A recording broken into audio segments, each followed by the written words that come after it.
सतयुग का वह स्वर्णिम युग था जब पृथ्वी पर धर्म अपनी पूर्ण महिमा में था। आकाश इतना निर्मल था कि तारे और ग्रहों की झिलमिलाहट सीधी धरती पर उतर आती प्रतीत होती थी। नदियां मधुर संगीत सी बहती थीं, हवाएं सुगंधित पुष्पों की गंध फैलाती थीं और वनों में तपस्वियों के मंत्रों की गूंज पूरे ब्रह्मांड को पवित्र कर रही थी। सूर्यवंशी राजाओं का वंश पृथ्वी पर न्याय और धर्म का प्रतीक था। इसी वंश में जन्म लिया सत्यव्रत ने, जिनका तेज, पराक्रम और दया जगत में प्रसिद्ध था। वे वही राजा हैं जिन्हें आगे चलकर त्रिशंकु कहा गया। सत्यव्रत एक धर्मनिष्ठ और प्रजापालक राजा थे। उनके राज्य में कोई दुखी नहीं था, लेकिन एक दिन उनके हृदय में एक विचित्र और असाधारण विचार ने जन्म लिया।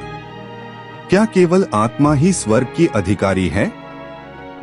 यह नश्वर शरीर जिसने इतने पुण्य और धर्म के कार्य किए हैं, क्यों न स्वर्ग में प्रवेश पा सके? मैं इस शरीर सहित स्वर्गारोहण करूंगा। यह विचार सुनते ही उनके दरबारी और विद्वान चकित रह गए। किसी ने ऐसा विचार कभी सुना तक नहीं था। सभी ने हाथ जोड़कर कहा कि यह असंभव है। स्वर्ग शरीरधारी को स्वीकार नहीं करता।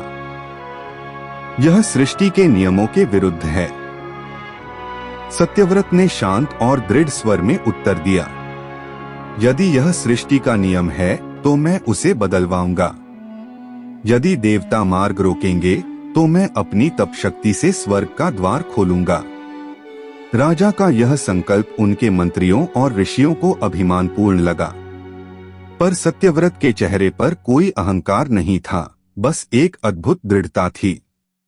उन्होंने अपने कुलगुरु महर्षि वशिष्ठ के पास जाकर निवेदन किया, गुरुदेव कृपा करें, मेरे लिए ऐसा यज्ञ कीजिए जिससे मैं अपने शरीर सहित स्वर्गारोहण कर सकूं।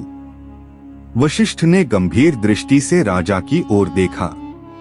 उनके नेत्रों में करुणा और कठोरता का अद्भुत संगम था। हे राजन, यह संभव नहीं। शरीर नश्वर है, आत्मा ही अमर और दिव्य है। तुम्हारी यह इच्छा अहंकारजन्य है और धर्म के विरुद्ध भी। सत्यव्रत ने हाथ जोड़कर कई बार प्रार्थना की, पर वशिष्ठ अडिग रहे। निराश होकर सत्यव्रत वशिष्ठ के 100 पुत्रों के पास पहुंचे।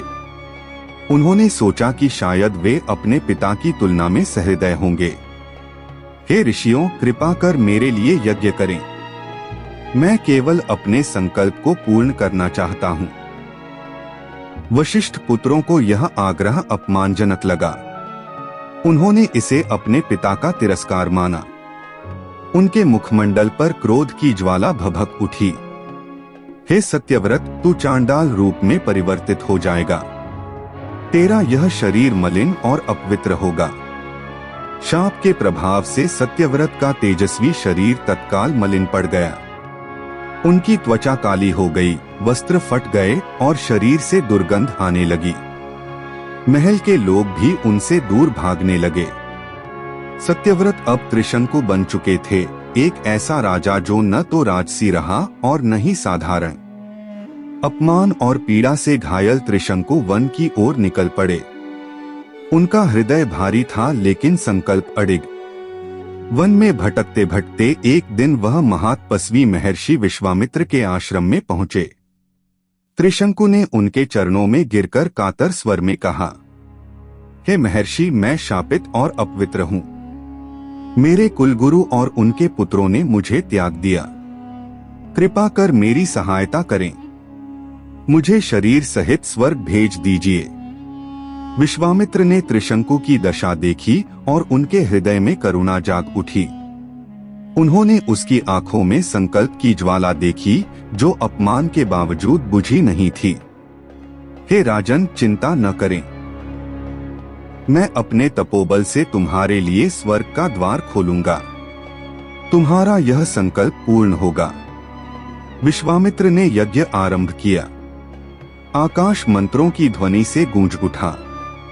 अग्नि की लपटें आकाश को छूने लगी। त्रिशंकु का शरीर मंत्र शक्ति से ऊपर उठने लगा। वह धीरे धीरे आकाश को चीरता हुआ देवलोक की ओर बढ़ रहा था। देवताओं ने यह दृश्य देखा और उनके नेत्र विस्मय से फैल गए। देवराज इंद्र ने तुरंत त्रिशंकु के मार्ग में बाधा डाली। यह अधर्मी मनुष्य स्वर्ग में प्रवेश नहीं कर सकता। यह सृष्टि के नियमों का उल्लंघन है। उन्होंने त्रिशंकु को धिक्कारते हुए वज्र चलाया। त्रिशंकु का शरीर धरती की ओर गिरने लगा। भय और करुणा से भरे त्रिशंकु के मुख से पुकार निकली, विश्वामित्र, रक्षा कीजिए। विश्वामित्र का मुखमंडल क्रोध से लाल हो उठा। उनकी आंखों से अग्नि की ज्वालाएं निकलने लगीं। धरती, आकाश और पाताल तक उनकी तपशक्ति की तीव्रता महसूस होने लगी। यदि देवता त्रिशंकु को स्वीकार नहीं करते तो मैं उसके लिए नया स्वर्ग रचूंगा। उन्होंने अपने अपार तपोबल से आकाश में एक अद्भुत लोक की रचना कर दी। स्वर्णिम महल, झिलमिलाते नक्षत्र और सहस्रों सूर्य और चंद्रमा वाला एक भव्य स्वर्ग। त्रिशंकु का गिरता हुआ शरीर वहीं स्थिर हो गया। हे त्रिशंकु, यही तुम्हारा स्थान है, यही तुम्हारा स्वर्ग है, यही तुम सदा के लिए राज करोगे। त्रिशंकु ने हाथ जोड़कर महर्षि को प्रणाम किया, लेकिन वह उल्टा ही लटका रहा, न पूरी तरह स्वर्ग में और न पूरी तरह पृथ्वी पर। देवता भयभीत हो उठे। उन्होंने विश्वामित्र से प्रार्थना की, हे महर्षि, कृपा कर अपने क्रोध को शांत करें। त्रिशंकु को हम स्वर्ग में स्थान नहीं दे सकते, परंतु आपने जो लोक रचा है उसे हम स्वीकार करते हैं। विश्वामित्र ने गंभीर स्वर में उत्तर दिया, त्रिशंकु अब इस मध्यलोक का शासक है। यह मेरा संकल्प है और कोई इसे बदल नहीं सकता। त्रिशंकु की आंखों से आंसू बह निकले। उसने ऊपर देवताओं की ओर देखा और फिर विश्वामित्र की ओर। वह जान गया कि उसकी यह स्थिति सदा के लिए है, न तो स्वर्ग का सुख न पृथ्वी का अपनापन।